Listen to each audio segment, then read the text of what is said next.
नमस्कार, खबर express 24 news में आपका स्वागत है। आइए जानते हैं अब तक की कुछ प्रमुख खबरें।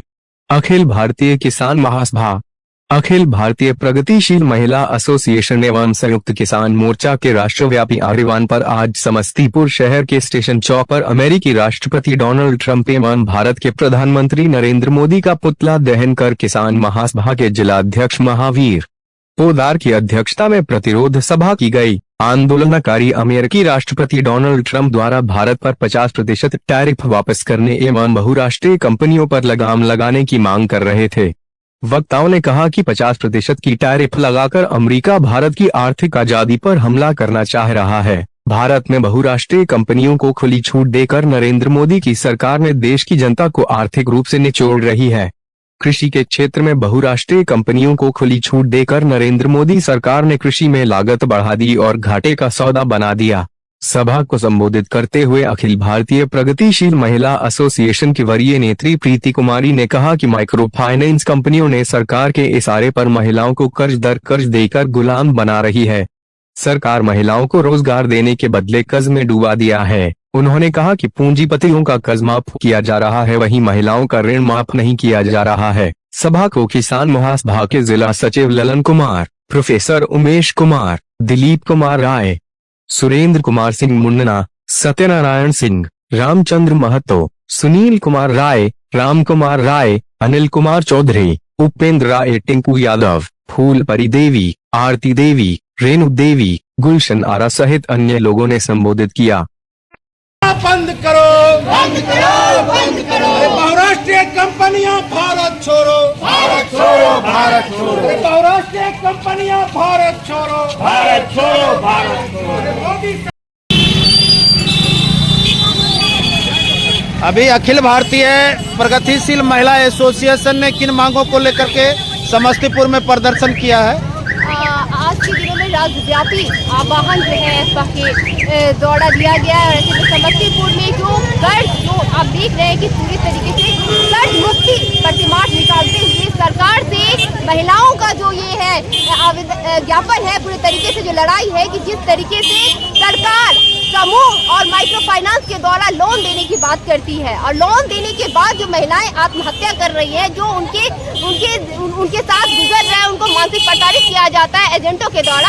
और ऐसे में जो महिलाएं का देखा जा रहा है कि पूरे घर का जो व्यवस्था है पूरे तरीके से ध्वस्त हो रहा है। घर से महिलाएं पलायन होते जा रही है। कर्ज की हालत में उनके बच्चे जो है पढ़ाई छोड़ चुके हैं। महिलाएं ट्रेन से कट रही है, कोई महिलाएं जो है अपने बच्चे को छोड़ करके घर से भागी हुई है, रास्ते पे भटक रही है। ऐसे में सरकार से आवेदन करते हैं हम लोग, पूरे तरीके से ये ऐलान करते हैं कि महिलाओं को मासिक जो है 3000 सहायता राशि दिया जाए। जो कर्ज ली हुई महिलाएं हैं, आप देख रहे हैं कि वो आत्महत्या कर रहे हैं, तो इसके ऊपर उनकी जो चुप्पी है वो चुप्पी तोड़ी जाए और उनको 2 लाख तक जो है वो कर्ज माफ किया जाए। लगातार बढ़ रहे जो अपराधी मामले हैं, जो एजेंट है जिनके द्वारा इनके घर में जा करके घुस करके इनके बच्चे को उठा लेने की धमकी दे रहे हैं, इन्हें लगातार आप देख रहे हैं कि मानसिक प्रताड़ित कर रहे हैं। ऐसे तमाम एजेंट के ऊपर सख्त कार्रवाई हो और ऐसे एजेंट, ऐसे माइक्रो फाइनेंस बैंक को कहीं न कहीं सरकार को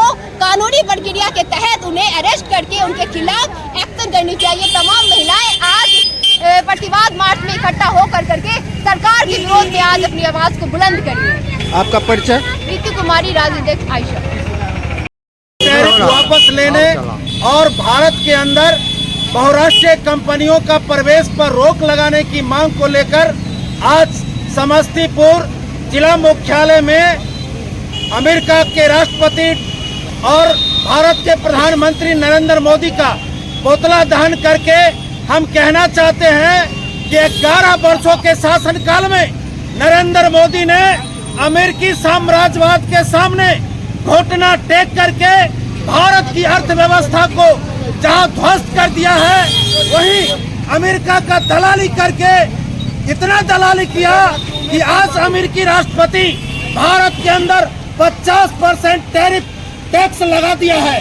हम कहना चाहते हैं कि आज भारत के अंदर 11 वर्षों में नरेंद्र मोदी ने न सिर्फ भारत की अर्थव्यवस्था बल्कि संविधान और लोकतंत्र को ध्वस्त करने के लिए तैयार है। इसलिए आज इस देश के तमाम शांति प्रिय संविधान पसंद लोगों के का ये जिम्मेदारी है कि न सिर्फ आजादी की रक्षा करने के लिए बल्कि अमेरिकी साम्राज्यवाद के खिलाफ, बहुराष्ट्रीय कंपनियों के खिलाफ जो हमारे देश को आर्थिक गुलामी की तरफ बढ़ा रहा है, उसके खिलाफ संघर्ष को तेज करने की आवश्यकता है। और आने वाले दिनों में संविधान और लोकतंत्र की हिफाजत के लिए अमेरिकी साम्राज्यवादी नीतियों के खिलाफ संघर्ष को तेज किया जाएगा।